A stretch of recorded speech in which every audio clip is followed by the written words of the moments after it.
The Blitz, high school football from the field to your screen. Sponsored by Mocse Credit Union and KW Recovery Lab.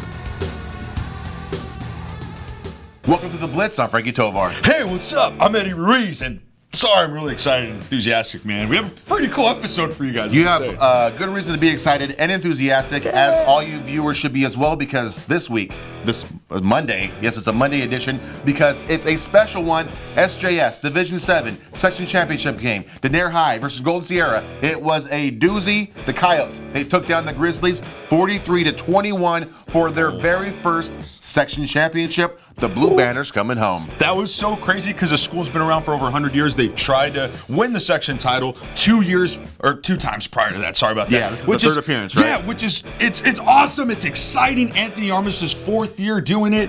We know that 2 years ago they made national headlines with having just like 13, 16 kids at one point. They made the playoff. I mean, it's been what a roller coaster ride. There's a lot of storylines. A lot of stuff happening, and we can't be more excited and thrilled for them. Obviously, the town of Denair welcomed them in. They had, the cops kind of, basically lead the cops and the firefighters. It's that small town community stuff, right? Absolutely, so unique and how so special. Congratulations, guys. Very, very special. And the game was played at Liberty Ranch High up in Galt, and a beautiful field, a beautiful scene for a great game, which you're going to see right now with the Friday night highlights. Yeah.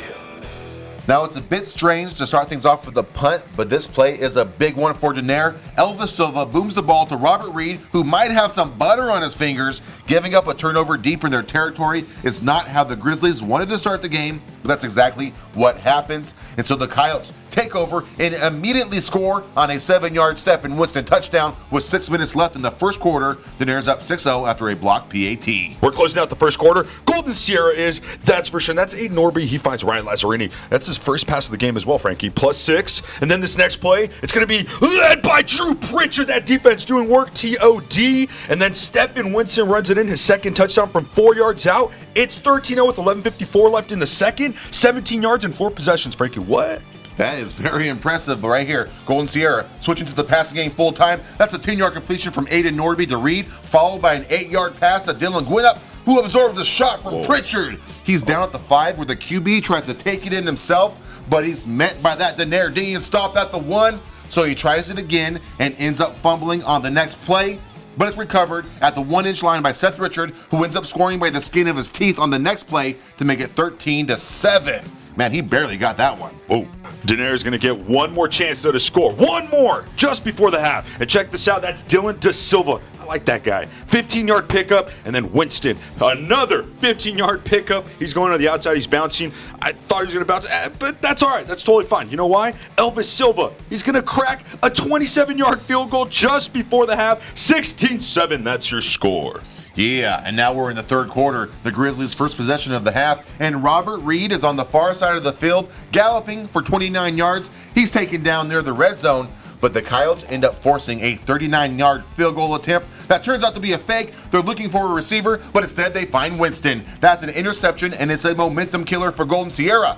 But Winston isn't finished, not by a long shot back on offense. He takes the handoff for 8 yards on this play, hitting the edge and showing off his speed. Then it's Dylan De Silva's turn as he racks up 20 yards up the middle, all the way down to the Grizzly 12-yard line, where Winston scores yet another touchdown off a Quentin Parker lead block. That's good to make it 23-7 with 4:21 left in the third quarter. So Golden Sierra, that quarterback, by the way, he's short, but he's got skills. So he gives it to this guy. Robert Reed gets a 20-yard pickup, 21-yard pickup. Sorry, man, I was a yard off, but it looked pretty close. Norby finds, who is it right here? Alex Sewell, who a little hook and lateral. That's pretty cool. Seth Archer, nice little yard pickup right there. And then he's going to close it out himself, is Norby. It's going to be a 5-yard touchdown, 23-15. That's how we close out the third.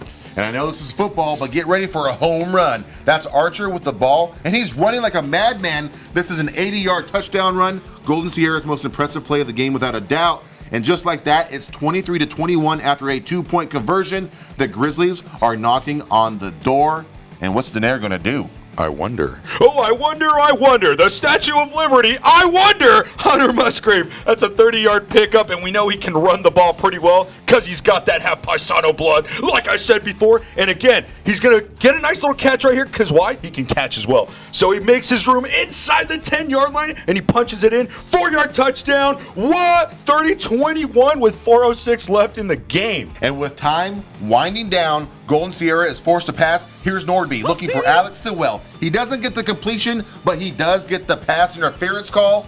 And 2 plays later, the quarterback rolls to his right and finds Sewell again, this time for a 17-yard completion to put them in Denair territory. But things go horribly wrong for the Grizzlies on this pass attempt as Nordby targets Reed, but instead finds Hunter Musgrave, who nabs the interception and returns it all the way down the sideline for a 91-yard touchdown. Very, very impressive. But hey, let's see how he runs in reverse. Oh, he runs way, way faster in reverse. And we're doing this because this is, without a doubt, the play of the game. And it's not because of any fancy moves, but because this is the dagger in the heart of Golden Sierra's championship dreams. The score is 37-21 with about 2 minutes left on the clock. This is the nail in the coffin. Pick 6! Stephen Winston, it's his second interception of the game, and he takes it back 70 yards. It's done. It's over. First section championship for Denair, 43-21. Anthony Armas is the man. Congratulations, y'all.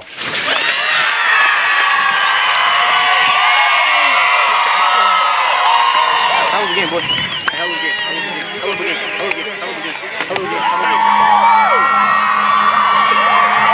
game? Hey, we deserve this, boys. Hey, family on 3, family on 3. 1, 2, 3. Now, as you guys just saw, one of the big reasons, or I'd say the reason that Golden Sierra fell was those 4 turnovers. You can't win a championship game like that. And I believe Denair scored on all of those turnovers. Yeah, honestly, that was huge. And then you take a look at the total yardage for Golden Sierra. They had 340. Denair had 237. But again, those turnovers really cost them. And then well, yeah, I mean, they got outgained, obviously. Yeah, but I'm going to say 2 names, Hunter Musgrave, Stephen Winston. That's it. Yeah, we'll talk about them in a little bit. But first, let's recognize our sponsors, Mocse Credit Union and KW Recovery Lab. All right, Eddie, one question for you real quick. What's up, dude? If I need a loan, yeah, what? Where should I go? What do you want, man? What do you want? You have to go to Mocse Credit Union on gear. Duh. If you need an auto loan, toy loan, home loan, if it's your first loan, check them out on gear and let them know that the Blitz sent you. Frank, it's almost snow season, dude, and I'm not much of an athlete, obviously, but I do snowboard, and I think I'm going to pull something when I get up there. Maybe I want to recover as soon as I'm done because my legs, they get sore. It's all about injury prevention. You got to get ahead of the game to make sure you don't get injured. Don't wait until you get injured, and if that's the case, you got to go to KW Recovery Lab. And surprise, surprise, the owner of KW Recovery Lab, Susie, she's a Denair High alum. Oh, what? Whoa. Are you serious? So go check them out. They got cryotherapy. They got a Normatec recovery lounge area. They got ice baths. They got massages, and so much more. And players, come in, get 1 session, get the second one half off. So recover as hard as you train with KW Recovery Lab. We have to highlight some of the individuals though, Frankie, because there was 3 dudes that stood out that had a lot of yards, and I'm talking about basically almost all the yardage when you take a look at their total yards of 237. Dylan Da Silva, the guy had 76 yards rushing. It's kind of a workhorse for the most part. And then Hunter Musgrave, we know he's torn it up from last year and all that. 51 yards rushing. He had 2 touchdowns and that pick 6. Well, 2 total touchdowns if you say 1 rushing and then 1 pick 6. But the player of the game. There's only 1 player of the game. Yeah. Stephen Winston, I believe this is his best game all season, and what a game to have that type of performance.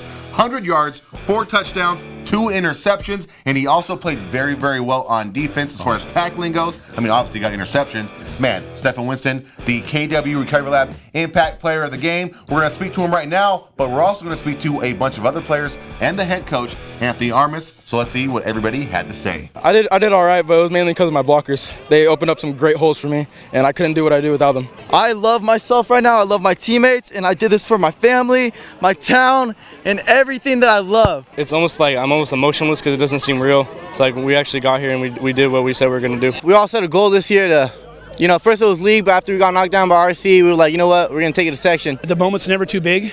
We never get 2 up, 2 down. The kids just do what they do, and they do it well. I think they're a great, good working group of kids. They've been going since January. I mean, they've been devoted to not just the football program, but our sports in general. We had kids working out and just really committed to what we're trying to do. Yeah, the journey, we had our eyes set on this since the season start. And now that we actually got it, it's amazing. We can do anything. I mean, what else can I say? I love these boys, and they did a great job out here. We're making history, and we're not going to stop, you know. We're ready for whoever wants to play us next. I don't know if it's sunk in yet. I think the biggest part for me is I like that our kids enjoy it. They're getting to see them, all their hard work pay off. Our staff, some of the guys have been coaching for a long time. Denair guys have gone through the good and the bad. To see them get to bring home a blue banner for the first time is really exciting. Our administration, it's just, I think getting to see a big win for the community is probably what I feel happiest about. I like to shout out my mom for being there, supporting me, and my dad, he's watching me up there, and my whole family, and they really support me through everything. Shout out to KW Recovery. I'm bringing my boy Hunter Musgrave. Now, even though the score is 43-21, which is kind of high scoring, it was really a defensive game from what I saw. And that Denair D, man, they played lights out. Pritchard was hitting hard, and the dude, bro, he was getting it done too. He was stuffing a lot of those runs. He played really, really well. Denair's defense really came out on top. It was a great compliment to that offense. And what did that lead to?